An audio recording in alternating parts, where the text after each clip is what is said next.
The predator was held in the stasis of 1,000 wasted years as he faced his new and unexpected prey.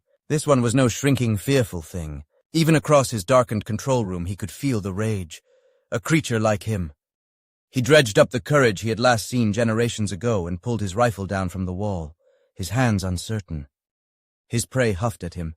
So the brave hunter has forgotten how to use his tools. Murder for the sake of pride and cruelty instead of empathy. Blood for the sake of blood. No true hunter treats its prey as you have done. Contempt reached across the chamber like a poisonous stench. Silver advanced into the room, his skin now a swirling pattern of rising and falling waves, an angry sea about to crash upon an unknown shore. You are a child pulling the wings from an insect, a bitter and twisted parody of those of us that hunt with honor. I will not mount your head on my wall after I have killed you. Instead, I will spit it out far from the sun, a small frozen death left unmarked and forgotten, unimportant, unknown, and unwanted. The predator watched frozen as the creature raised its weapon and began advancing with some hidden confidence, some certainty that he could not ignore. His long-anticipated victory, all his work and planning and the clever corruption of his ship now seemed to be nothing but the broken toys of a child. Then he remembered that he had never been brave, that his people had driven him away for the very sins called out by this murderous stranger. His mind shattered as he realized that in all the time the universe had handed him, with all the power gifted to him, he had remained a small thing. He raised a bitter grin at the terrible stranger and raised his weapon for the last time. I will leave you nothing to mount. He ended his life as he had lived it, with self-pity filling his mind even as the plasma evaporated it. Silver watched the corpse fall. The blade absorbed back into his hand and he took a deep breath looking at the broken thing. Sometimes people don't realize that words are also a weapon until it's too late. He let the body sink through the floor to be lost in dark space forever. Then he sent his tendrils out to the blades still roaming around the ship and pulled them into his new body. He didn't really want the damned things, but he could hardly leave them sitting around. Then he called up the fleet. First Fleet was still in the controlled chaos of a million things happening in the wrong order. Humanity was good at damage control as space had sharpened lessons learned deep beneath the sea, but people still died. Comms was a mess as the ships combined getting the fuck out of the way with recovering those stranded by the destruction caused by the sudden rain of plasma. Then came an alert that no one had expected to come. The harassed officer that spotted it blinking hesitated and just pushed it directly to the boss. He didn't have time for amateur hour right now. He simply announced that the diplomat was online and moved on. He sadly remembered how impressed they had all been with the Wisp until they had seen the enemy. The Admiral opened the comms with a hard slap. Silver, I don't have time for goodbyes. I'm sure you did your best, but I'm busy. Best of luck in your next life. He went to cut the connection as his frantic bridge demanded his full attention. Silver's voice, sounding slightly injured, leaked across the bridge. I won. The ship is mine. The Admiral's hand hesitated as his mind tried to catch up and pull away from the chaos. Repeat that. Silver got louder. I won. The ship is in my hands and I'm breaking down his weird weapons system. Sorry that I couldn't stop the plasma. It took me a while to persuade the ship to surrender to me. You might want to recall your drones. I seem to recall that they cost rather a lot. That made the Admiral suspicious. Prove it. For all I know, this is a trick designed to get us to lower our defenses. Silver looked around as his new ship bent itself around him. Everything that had been the Wisp was filling every space, binding every network to him. What the fuck did the fleet think it was going to be able to do against him exactly? Some of the field generation, the scanning systems, everything. He had an entire terraforming system at his fingertips. In his fingertips, sort of. This brought up something important. Admiral, no offense meant, but I don't take orders from you. I'm going to put out the fires on the planet that I am responsible for. I assume Second Fleet is only a few minutes away from you, so you don't need me here, and right now I have 40-odd systems to get through, and you won't be able to keep up. I'll contact the Quorum directly once I've accessed the ship and the situation a little closer. He cut the call and began accelerating away, abandoning the last wreckage of the weapons for the fleet to shoot at. The Admiral was not used to people cutting him off. Then it dawned on him that that was the most human thing the bloody thing could do. No enemy intel would dream of it. It took an arrogant diplomat with what he saw as a bigger problem to burn those kinds of bridges, especially while they were still standing on them. He turned to weapons. Call back our drones. Looks like we won't need them just yet. Then he ordered the fleet to fall into formation and concentrate on repair and rescue. Second Fleet could go and chase the Wisp or whatever it was now. He took a moment and filed two things: a complaint to the diplomatic service and a commendation for civilian bravery. Then he resumed orchestrating the chaos that is mankind at war. The Director of Earth read the dispatch and summoned his chief diplomat. Hopefully he would bring his ever-welcome flask with him. Then he reread the dispatch again.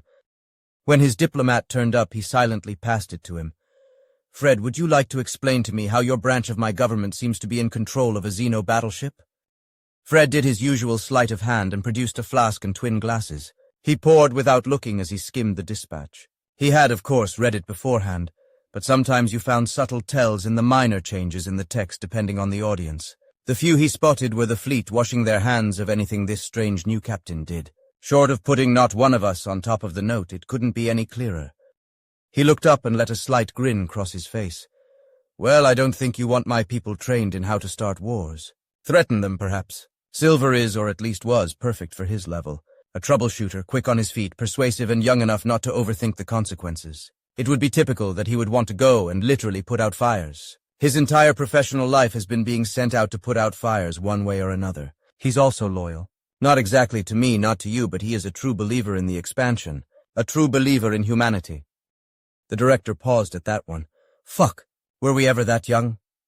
He took a careful sip and put down the glass. His fingers absent-mindedly rubbed the old wooden desk that belonged in a museum somewhere. A lot of difficult decisions had been made on his side of it, and history didn't always care who was sitting on the chair. "Is that going to be a problem? We have a ship of unknown capacities, with a single person that has been brutally changed by xenotech on its way back to a planet that it has already set on fire once. Some of that blood and treasure is looking to try and kill it right now." Fred shook his head. Everything he has done so far is pure him, including cutting off the Admiral. I commend his recommendations, by the way. Tell him my office will respond appropriately. The director raised a smile at that. "Fred, your solution to someone in a different branch criticizing your staff is to promote them, every single time." Fred nodded in agreement, and the Admiral knows that. He's good. Anyway, I read it as he doesn't want to throw ships against the Wisp until we understand what is going on. He doesn't think it's an enemy and probably doesn't want to turn it into one. His fleet took a hammering from across the system. I mean, faster than light plasma. Really? How do we fight that? The director picked up another folder. Ambush. Fred sat back and let the problem churn through his mind.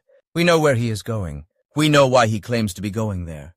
This might be our only opportunity to be ready. I see our masterful military minds have been given new toys and they want to use them. If I had to go searching for a few fleets, I would have to guess that they are currently either in the forest system or on the way. Intel will be screaming. An interesting problem. The lord of all he surveyed, commander-in-chief of the human race and also a rather tired bureaucrat, refilled his friend's glass. Nicely put. You have just summarized several thousand years of military theory. So what do you think? An honest opinion, please. I have an entire office outside ready to tell me I'm a genius. His chief diplomat took a deep drink from his fresh glass and then seemed to shrug internally. Well, you are. Technically anyway, although you were shite at sports.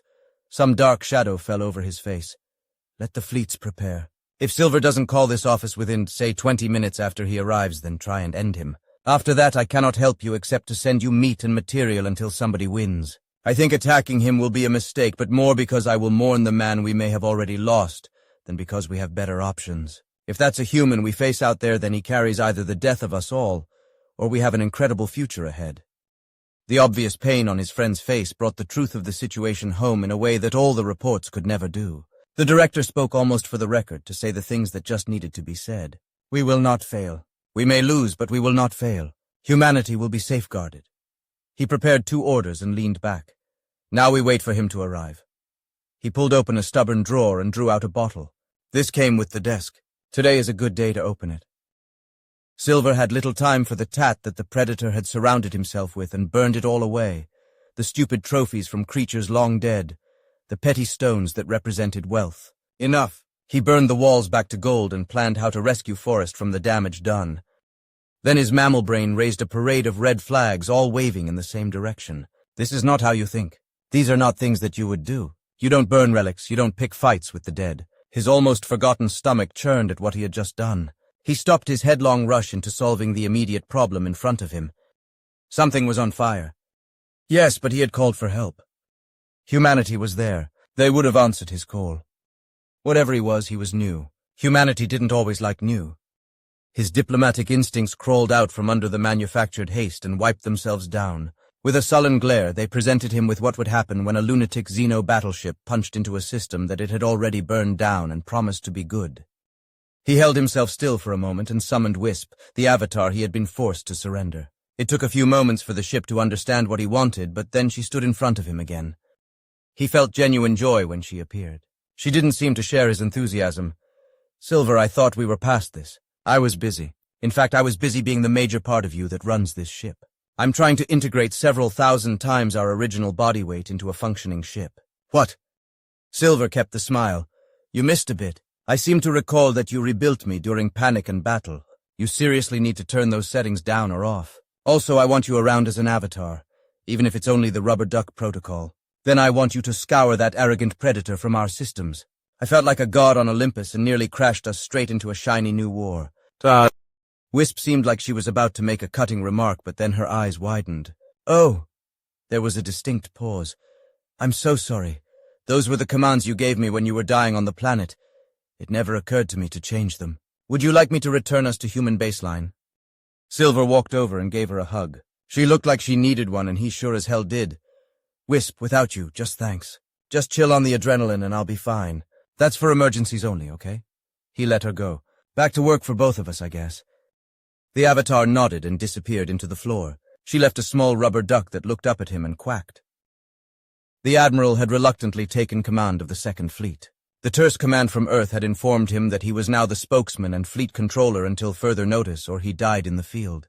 His death benefits had been adjusted to reflect his new and apparently invaluable position. His own fleet was to be left to sort out the damage and the dead without him. He still trailed behind the Wisp, despite leaving every damn thing he could behind. He had sent every supply ship or anything without the range behind to help fix the First Fleet.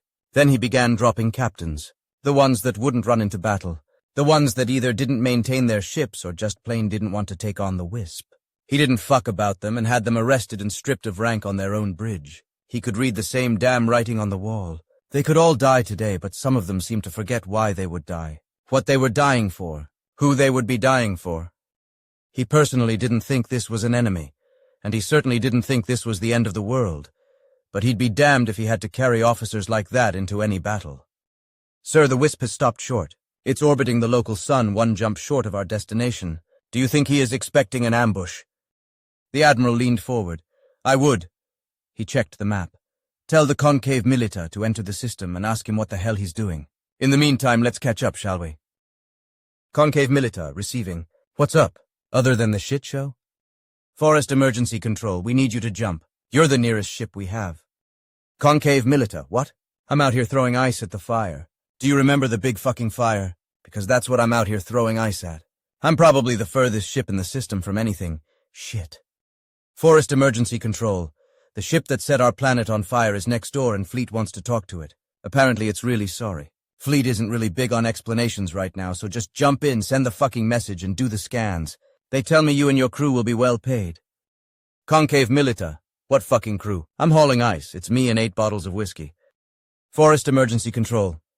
You probably shouldn't have formed a Milita of one then. I don't care how much you won on the bet. Fleet owns your ass right now. Go do the thing. If you die, I'll be really sad at your funeral. I'll comfort your wife at least."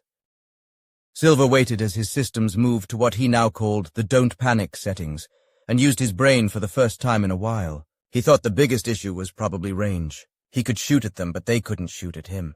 Militaries always thought that was unfair for some reason. It didn't matter what he did because they wouldn't believe him, therefore. He called the director. The director put down his drink. "He's early." Fred waved his glass. "I told you he was good." Silver began by scanning the room. Apparently his ship held a fuckton of electronic warfare that he hadn't noticed. The duck glared at him. "Fine. Director, boss. I thought I should wait here until you have the fleets ready. Let me know when's a good time to enter the system. I have a plan for ending the fires, cleaning the atmosphere, and repairing the damage. I'm sending it now. This ship was built to terraform, cool, right? Anyway, I'm staying here until you tell me otherwise. Tell the concave Milita thanks, but no thanks. I'm sure his sister is lovely, but I'm busy right now. Also, what are grits?" Silver Wisp emerged in space only to be surrounded by the entire human fleet. If Silver was perturbed, his ship certainly didn't show it. Within hours, he had extinguished the fires as his strange drones flew almost to ground level. Then another wave left the vast ship with wide open and gaping mouths, turning the soot and tears into falling dust. Another wave passed over the burnt remains of so much and began replanting and repairing. Healing. The vast silver moon stood over the planet as the days passed and the fleet lost interest. All the new technologies that Silver Wisp had carelessly spread became the basis of the true expansion. It was an old director, a voice from the past that appointed him to the quorum of war. Just in case,